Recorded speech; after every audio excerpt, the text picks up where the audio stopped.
We have some big news to go over today as the Toronto Maple Leafs have made a surprising move and as the offseason continues to get underway. This move has fans fired up, but not only that, they have made a new signing that has big implications going forward. So a ton to go over today, folks. But before we get into it all, if you're a part of the percentage who aren't subscribed to the channel, this is the place to be for daily Leafs content. So make sure to smash that subscribe button. You guys have been absolute beasts with the support. There's a lot to go over today. And obviously, the Leafs, they're involved in a lot of talks, whether that be trade talks, free agency talks. And in this case, they're making a couple moves behind the scenes, including one move surrounding a player that has a fan base split a little bit here. And let's just dive right into it, as it is a bit of an interesting one surrounding Ty Voigt. He was placed on conditional waivers, and his contract is now terminated. So Darius, you can give some context about who this is, of course, if fans out there don't know, but he is now officially done with the Leafs, and it comes to an end. He was very promising. He had a 100-point OHL season, but had his first pro campaign derailed by some injuries. Rough season in the ECHL this year, probably best for both sides. So a guy who,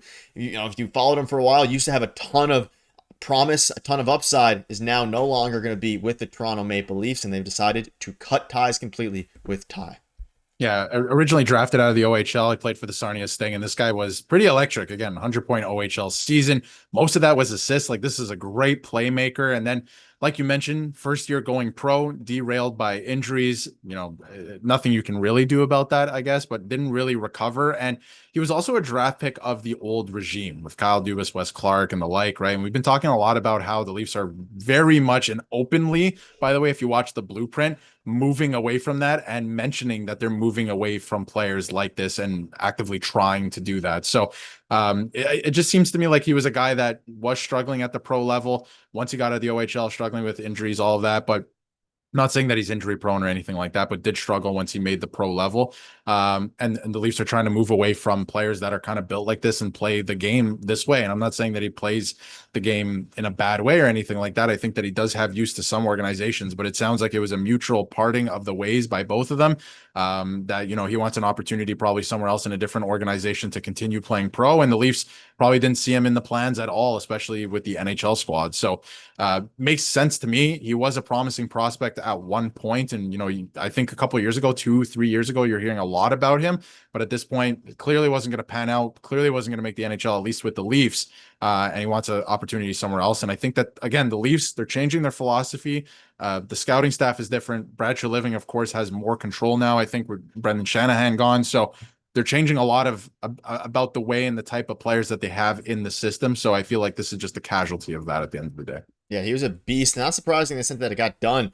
More surprising in the sense of how he fell off compared to back, literally you mentioned it was only 2 years ago, 2 or 3 years removed from, with the Sting, put up 105 points. And even the year before that, in his age 17, I believe, season, 80 points down there in the OHL. So it's a pretty sad fall off from the Leafs side of things. Obviously wish him the best, and hopefully he can come out and, be good for another team. But you can see here for David Alter, he basically came out and said there's a mutual decisions where both sides felt it was best going forward with the regime change in Toronto. This was an amicable parting of the ways. So surprising if you've been following for a while, but not necessarily surprising in the sense of how this team is constructed now. And again, with the way that this Leafs team currently is built here, he probably wouldn't have seen, like you mentioned, the time on the big league team or with the NHL team. So it's going to be interesting there. Let us know down below if you have any thoughts, any memories of. There was times where he was pretty highly touted, one of the best Leafs prospects, up there with the best after his 105-point season at the very young age of before 20 years old. So let us know down below what your thoughts are on that. A fairly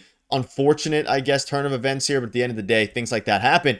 But on the positive side, the Leafs have agreed to a 3-year entry-level deal with Miroslav Holinka. And we've been talking about him for a while. They finally got the deal done. It is a 3-year deal. He is, of course, a center and was, their pick in 2024. So this one is, yet again, they're just making some more moves behind the scenes. Now, this isn't the move that is going to change everything for the Leafs in the sense of fixing their current NHL team, but these are moves that have to get done here, and pretty important that this got done. And of course, he's pretty good and only 19 years old.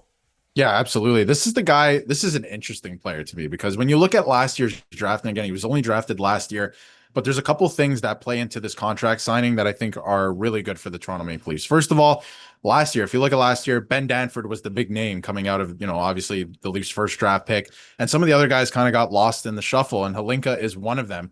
He absolutely tore up development camp last year, and he still looks good this year. All of those things are true, but last year he came into development camp, and you're like, whoa, who is this guy compared to some of the other bigger names that kept getting mentioned, like Danford? Of course, they play different positions, so that's not, too fair, but Holinka put up a great season last year.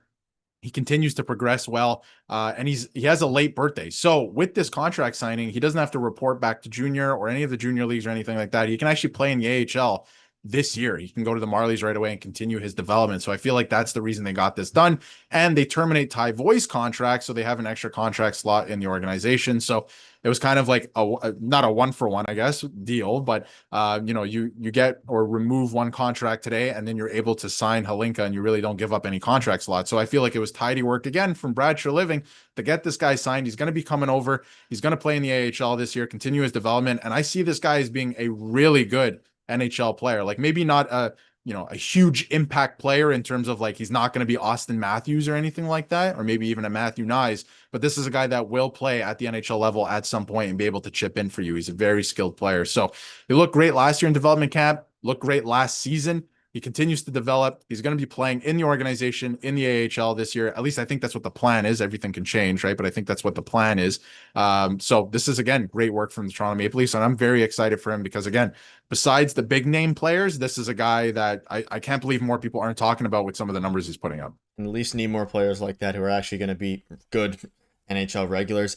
And some more background and context here. 2024 fifth rounder. He, again, 3-year ELC. 19 goals and 45 points in 47 games. Almost a point a game as a WHL rookie, which is very solid. He's a big guy, 6'2". Of course, born 2005 November. But at the end of the day, fifth round pick last season. You mentioned it, overshadowed a little bit by guys like Ben Danford, and even in talks now regarding trades and even prospects coming up. Ben Danford's being talked about. Easton Cowan's being talked about. It was Minton, Nikita Gurbankin before. I think Miroslav here now is going to be the next guy up. Now, whether that's used as a trade chip this upcoming trade deadline, that's also possible as well. Don't get too attached to these prospects, but a very, very good year for the Edmonton Oil Kings, especially at 19 years old, or 18/19 at the time.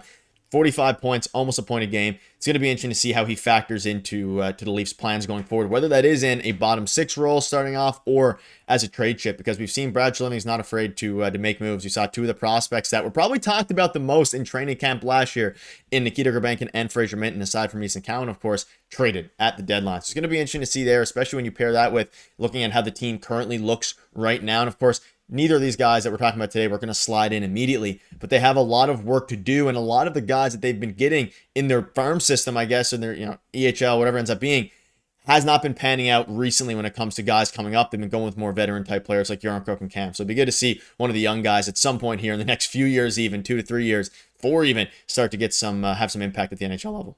Yeah, exactly. And I think that's something you bring up a good point. Like 3 years ago, 4 years ago, the Leafs could not rely on the Marlies, even as recent as 2 years ago. The Leafs could not dip into the Marlies and find success. And then, last year, you're like, okay, there's a bunch of injuries. We call up Fraser Minton. He looked good. He's gone now, right? So now, I guess with some of these prospects, you obviously want to continue to develop them. I believe in Holinka. I think he's going to be a great player, and you would want to hang on to him. But if there's a situation where you have to trade for a top 6 player, like we know is probably going to happen in August, and you have to give up a guy like this, he was a 5th rounder. So that's good value there for at least the Leafs, giving up a 5th rounder, a guy that you picked in the 5th round, instead of a Ben Danford or an Easton Cowan. But at the end of the day, ultimately, I think it's still very good value in the 5th round. You want to hang on to a player like this, continue his development. As a rookie, not a true rookie because he wasn't a 16-year-old in the WHL, but still his first year in the WHL in North America. Very promising numbers. So it looks like he's going to be a really good player. I'm excited to see what he does in the AHL, and I feel like he will be an NHLer at some point. I don't know when. I don't know. It's not going to be this year, maybe not even next year, but I think at some point they have a bit of a hidden gem there. Might not even be with the Leafs, depending on how Brad Living operates. So that'll wrap it up. Let us know down below your thoughts on all this. Thank you guys for watching.